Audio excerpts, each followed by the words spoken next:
अस्सलामुअलैकुम नाजरीन, आप देख रहे हैं सूबाई रंग न्यूज़ और इंटरटेनमेंट चैनल और मैं हूं मोमना शहबाज। सबसे पहले नजर डालते हैं आज की आम खबरों पर।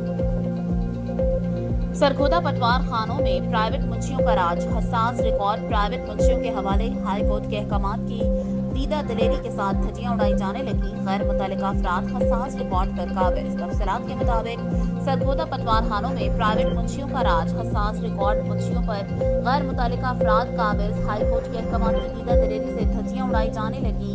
कोई पूछने वाला नहीं। साइलिन की तरफ से कहा गया है कि हम इन प्राइवेट लोगों की वजह से परेशान हैं, क्योंकि ये भारी रकम लेकर कीमती रिकॉर्ड को रद्दोबदल कर देते हैं। हम जहनी टेंशन का शिकार हैं, लिहाजा हमारा मुतालबा है कि कमिश्नर सरगोदा से अगर आप हाई कोर्ट के अहकामात पर अमल दरामद नहीं करवा सकते तो फिर शहरी को इन पटवारी मुंशियों से लुटने पर मजबूर हैं, जो सही काम को गलत और गलत काम को सही करने के माहिर हैं। शहरियों का कहना है कि हाई कोर्ट के अहकामात को जूते की नोक तले रखना ये आला अदलिया के लिए सवालिया निशान है। लिहाजा सरगोदा कमिश्नर को नोटिस दिया जाए और पटवारियों को चौकोस नोटिस दिया जाए, ताकि शहरियों के कीमती रिकॉर्ड बच सकें और साइलिन को मुश्किलात का सामना न करना पड़े।